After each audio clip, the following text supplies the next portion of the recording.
Philippines has been one of the countries that is most vulnerable to climatic changes. Typhoon, Floods, landslides, volcanic eruptions, earthquakes, and tsunamis have been part of our daily life. they bring dangers that end lives, destroy communities, properties, and livelihood, and even our environment. We cannot prevent these natural occurrences, but we can avoid the disasters and the tragedy that this might bring, only if we have the right information and knowledge on how to reduce the risk and how to deal with these natural disasters and hazards. This is the Lifeline.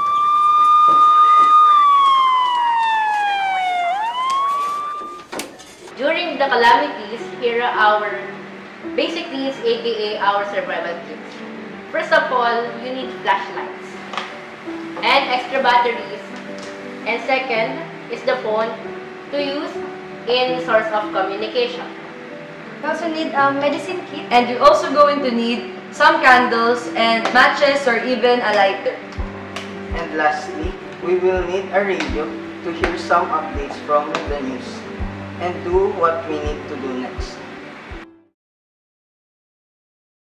Typhoons are most frequent to happen. That's why our team went to Barangay Tortugas and asked around on their experiences during the heavy rainfall and widespread flooding caused by the strong typhoons that hit the area.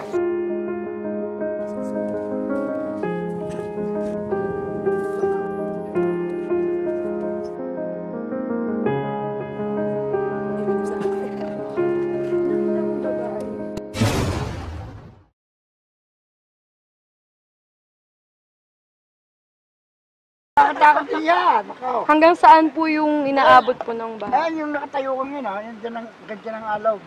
Mampas dito sa dige, kaya lampas sa'yo yung alaw.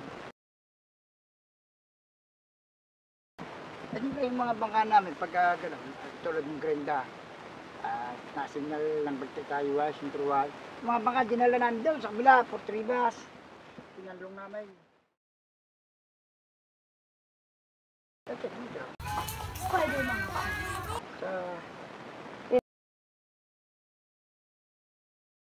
Nasira yung kalahati ng bahay ko. Yung ano rito, yung ginawang ubo na gagawin basa. Doon napunta yun, doon sa Palapap. Sinampa dyan, doon napunta yun sa kabila. Tanga ko. Ingat, siyempre dapat. Saka ano, dapat tanda ka.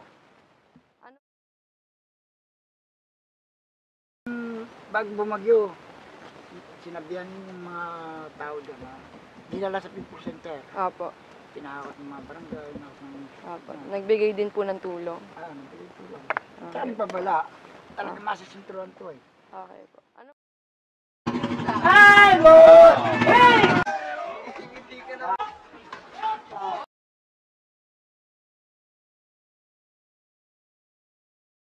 Yan, lumulubog kami. Nang tinaasan yung daan, hindi na, yun naman lumulubog. Sa Kwan, pagdating ng bayan, mga obserbahan yan, May, June, July, August. Titingnan namin kung lulubog yan. Yung bagong gawa po. Ito yung bagong gawa na yan. Alam mahuli, nilalakalan, hindi makalabas. Pagkayari inaon. Pagka mga ilang araw pa, pagka kumalma. Wala. Hindi kami nitindi niyan. Dahil kami kalabang kami. Sa ano po? Kukunin ka lang, sabihin, ano kaya yung ganun ganito? Wala. Pare-pareho lahat din kami. Puerto Ribas, Tortugas, isa ng daing yan. Kanal, yung Bukana.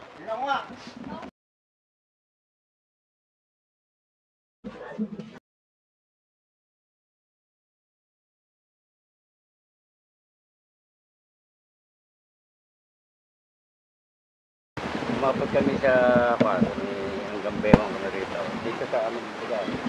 Pero sa kalsada ang dating.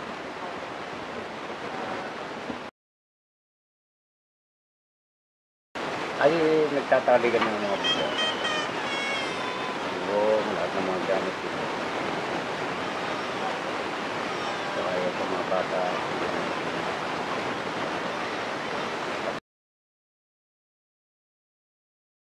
naman, may nabigyan kami ng counter relief. Hindi lang. Kapay na sa amin. Kaya naalala kami doon. Mga kapuso, lalong lumakas at isa na ang typhoon. There's always a warning whenever there's a typhoon. So, before it even makes its landfall, make sure to cancel and postpone any trips or appointments.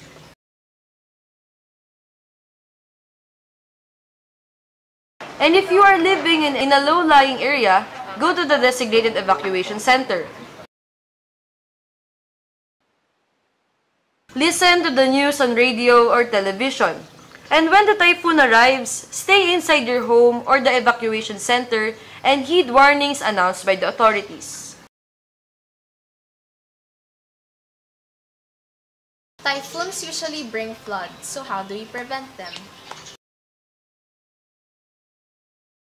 Ensure the drainage facilities are working properly. Plant trees and preserve the forest. Do not throw garbage in the rivers. Know the flood warning system and the evacuation plan of your community.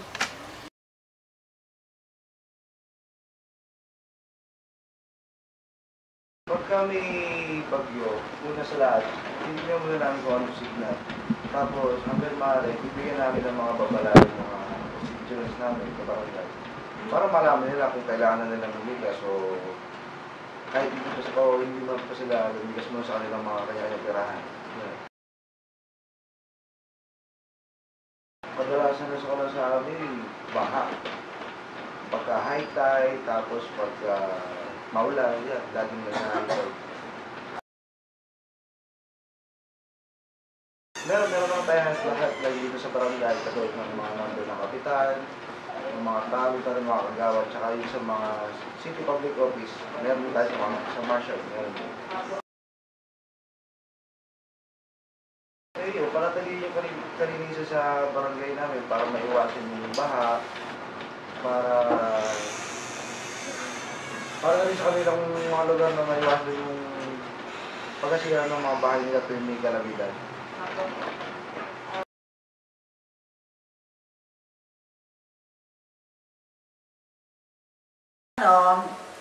Pagka maraming naapektuhan, nag-breakdown yung water system, electricity, normally ang number one, yung mga gastrointestinal disorders like diphtheria. Ngayon, pagka naman nagkaroon ng evacuation and na-confine sila sa isang area at magkakasama sila, ang naman doon, respiratory problems like pneumonia, ubo, sipon. Kasama na rin yung diarrhea kasi pagka ganun, limited din yung water supply tsaka yung sanitation during that era. They share a common bathroom, common CR na hindi naman lahat magandang marunong gumamit. So, kasama pa rin yung usually communicable diseases.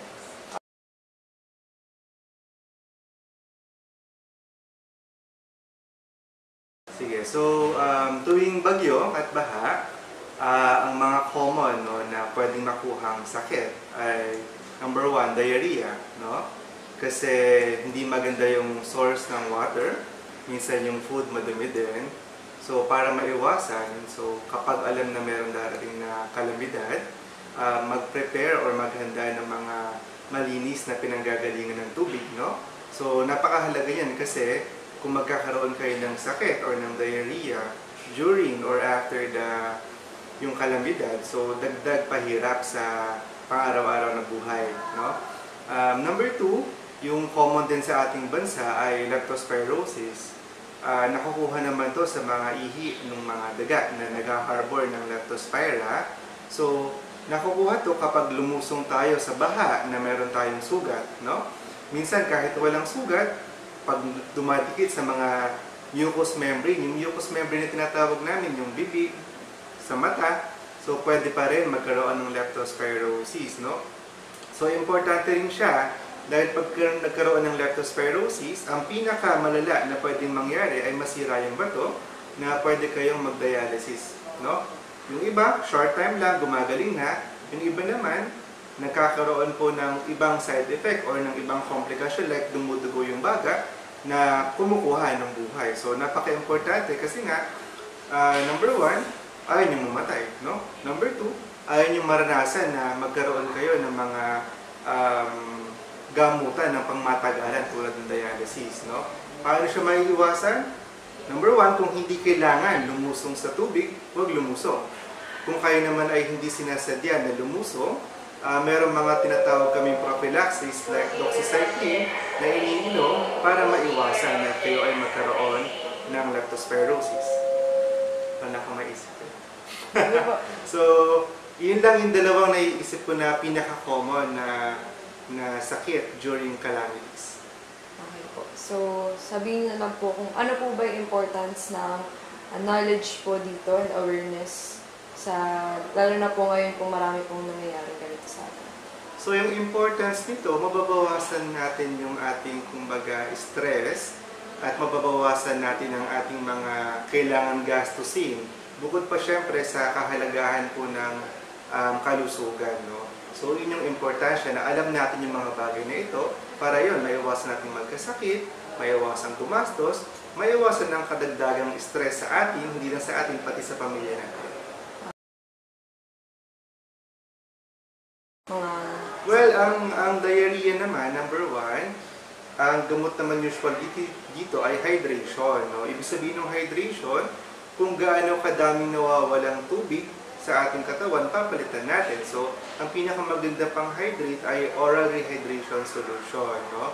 So, yun. Pangalawa, kung naglalagnat talaga at hindi nawawala yung diarrhea, ang next na pwedeng ibigay ay antibiotics, no? So, better na magkonsulta sa doktor na may alam sa paggagamot ng diarrhea. Number 2, doon sa leptospirosis, tulad na nabanggit ko kanina, kailangan lang ng prophylaxis naman sa leptospirosis like doxycycline, no? Meron kami mga categories, bawat kategorya din, iba't iba yung pinapainom na dosage ng doxycycline. So again, kung kayo lumusong sa baha, better din magkonsulta sa doktor na nakakaalam kung anong dosage ng doxycycline at gaano katagal yung kailangan yung inumin.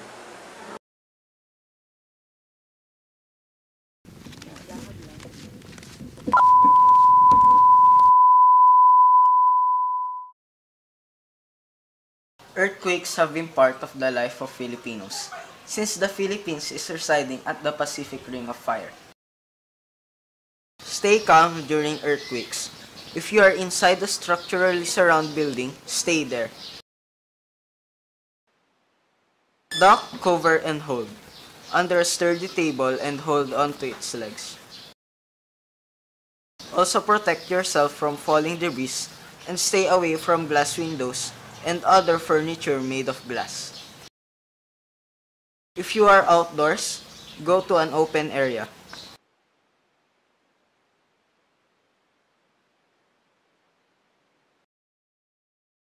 And lastly, when driving, pull to the side of the road and stop.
Unang-una, magandang hapon sa inyong lahat. Ang mga kalamidad na kinakaharap ng banangan ay pagbaha dulot ng bagyo. At the same time, yung naranasan natin noong May 2018, yung pagkasulog ng Victoria Galleria. Ayun, bilang kasangay ng City Government of Balanga, ang CDRRM po ay nag-iikot sa ating 25 barangays upang turuan natin yung ating community. Kasi sila ang number one na pwede nating tulungan at the same time, sila rin yung pwede nating makatulong pag may mga sakuna or calamity. Ayun, ang ginagawa naman natin, once na nagkaroon tayo ng weather alert, nakakatanggap tayo ng mga weather advisory from Pag-asa, nagpapadala kami ng mga early warning sa bawat barangay. Yung 25 barangay natin, actually meron kaming messenger account, doon kami nag-uusap-usap ng mga kapitan, kasama yung ating mayor and city admin. Sa pagbaha naman, ang number one na problema natin, syempre, disiplina. Kawalan ng disiplina ng community. Syempre, number one, pagtatapon ng basura. Alam naman natin na ang City of Balanga ay may programa hinggil sa segregation. Kaya lang, syempre, may mga tao pa rin na hindi sumusunod. Ang nangyayari, tapon dito, tapon doon, iyon yung nagkokos ng pagbabara sa daanan ng tubig. Ayun, sa mga kabataan mag-aaral na katulad ninyo, siguro disiplina lang talaga. Hanggat maaari yung mga simpleng basura, wag mo nang itapon, ibulsa mo na, ilagay sa bag para kahit papaano makabawas tayo sa bulto ng basura. Yun. Ayun, ang naging action naman ng CDRRM doon, syempre, establishment yun, ang ginawa namin. Nagkaroon na rin ng awareness sa lahat. Bawat establishment, building, iniikutan ng ating BFP, City Engineering, CDRRMO.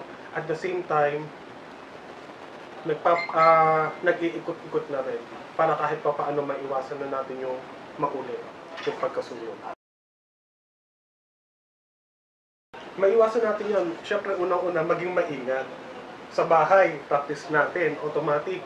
Kung aalis ka ng bahay, lahat i-unplug mo bago ka umalis. Kung nagluluto ka naman, syempre, kailangan lagi ka nakabantay. Yung mga bata, iwasan natin makaabot ng kandila, ng posporo, ng lighter, para kahit pa paano maiwasan natin yung mga insidente ng sunog. Kami naman, bilang DRRM, nag-iikot-ikot kami sa mga elementary, sa mga establishment, para kahit pa paano maturuan natin ng mga tamang pamamaraan. Kasi syempre, hindi naman natin na-predict kung kailan darating ang lindol. Kung saan dumarating na lang yan, kaya lang syempre, ang kailangan lang talaga, makipagtulungan para kung dumating man ang lindol, handa tayo. Syempre, ang number one, dock, cover, and hold. Diba? Then, kami bilang DRRM at mamamayan ng Balanga, kung pupunta man kami ng building, papasok kami ng isang mall, establishment, hinahanap agad namin fire exit para alam namin kung saan agad kami lalabas. Yun lang yun. Kung magkakaroon man ng incident, pwede nyo kaming tawagan sa 237-0687 or 0919-9117-117, then 0917-8-117-117. Siyempre, ang number one, kung tatawag at may emergency, ibigay agad yung exact location, kung ano ang nangyari, at kung ilan yung involved na tao, at kung ano yung mga pangangailangan. Handa tayo sa oras ng kalamidad. Earthquakes also cause fire. That's why our team went to the Bureau of Fire Protection in order to learn more on the precautions.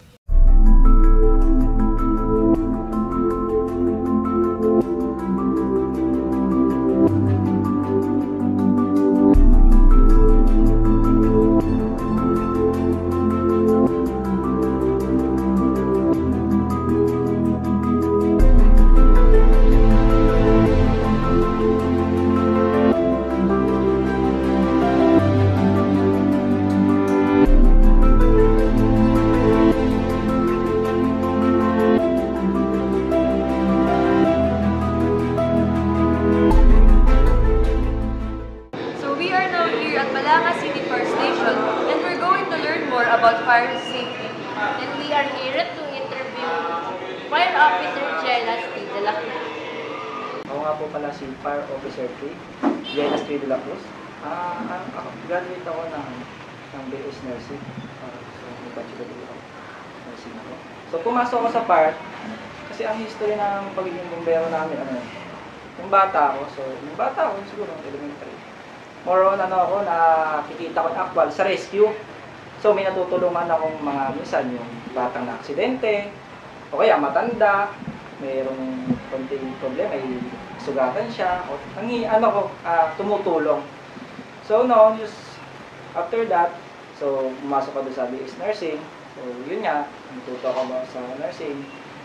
Then, nag-isip ako, ano kayo yung pinakamagandang course doon o trabaho. So, naisip ko yung sa fire sa BFP. Dahil sa BFP, sa Bureau of Fire Protection, hindi lang siya about sa about sa sunog. Marami kaming ginagawang trabaho kagaya na, yun nga, priority namin sa sunog, pero meron din kami sa fire rescue, sa inspection. So, inspection namin, for sa information lang, in-inspection namin lahat ng buildings, then establishment, school, kung kung active kayo, napupunta kami doon. So, siba may alam naman kayo, nagkakaroon tayo ng fire drill and earthquake drill. So, ginagawa namin yun, di ba? So, nagkakaroon tayo ng, quarterly, ginagawa natin yun, para yung mga estudyante, aware sila kung anong gagawin in case ng earthquake, then fire, di ba? Okay po. So,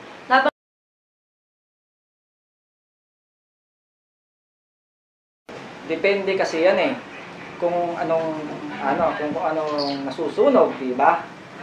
So, pag nasusunog, meron kaming running time dito within 5 minutes. Kailangan makapunta kami dun sa may area. Kaya napakahalaga na information dissemination. Kaya ginagawa namin, bawat barangay, school, nakikipag-communicate sa kami na nilalapit namin yung ang aming sarili. Kaya ang tawag namin dun is barangay ugnayan, then Junior Kiddie Fire Marshal. Para in case nagkaroon ng sunog or emergency, mabilis na kami nilang makontak. Kaya binibigay rin namin sa kanila yung aming mga telephone number.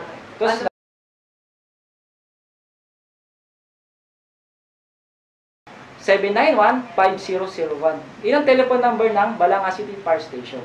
So, dapat may tama tayong pagtawag. Siyempre, pag tumawag tayo 791-5001, sabihin ng buong pangalan, siyempre, combination, ang exact location, tapos bibigyan nyo rin po yung telephone number namin, bibigyan nyo yung telephone number nyo, tapos, dapat sabihin nyo rin kung ano yung nasusunog. Kunwari, for example, residential o bahay na nasusunog, o kaya grass fire lang, marami kasi vehicular fire, ganon.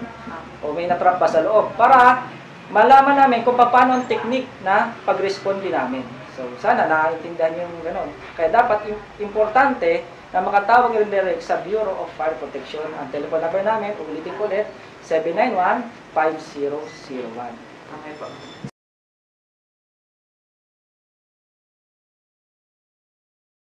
So, sa pawan ng Kapaskuhan, so holiday season, di ba? Apo. So, meron po kaming ginagawa lagi yan. Oplan, paalala ko, Oplan Iwas Paputok 2018. Ginagawa po natin yan taon-taon, mandato na po ng Bureau of Fire Protection yan.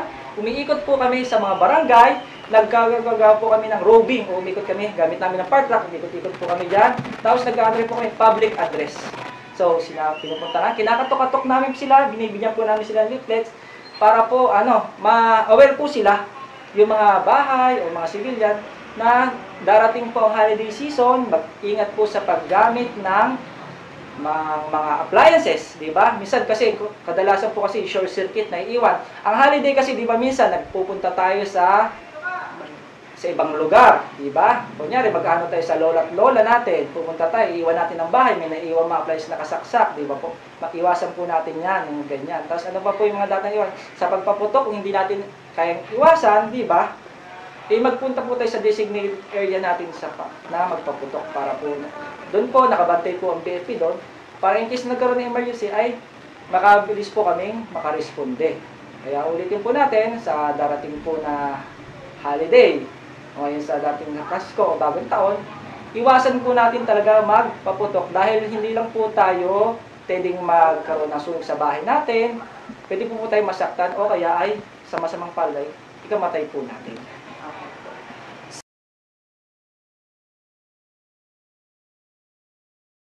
So, nakakontak na po tayo sa ating Bureau of Fire Protection. Diba po, isa sa pinakamahalaga yan. So, kung hindi na tayo po ay kabataan pa, wala po tayong kagayahan na sa sunog, o tayo, di ba, masyasyak. Yun ang minsan, masyasyak tayo, di ba? Pupunta po tayo sa evacuation area. Lagi po namin sinasabi yun sa eskwelahan, o kaya po sa ating barangay, na pag hindi po natin kayang patay ng sunog, ay lumabas na po tayo sa ating bahay at magpunta muna tayo sa ating evacuation area. Hintayin po nating dumating ang mga bombero para patayin po ang sunog. Huwag po tayong maging tayong hero, makipagpakabayani. Kasi po, napabalitaan po natin sa balita po yan, na pagka may sunog, bumalik po yung may-ari, yun po yung kinamatay niya. Wag na po tayo babalik kahit na po mayroon pa po doong mga ari-arian or mga pera or alas na iwan. Okay po.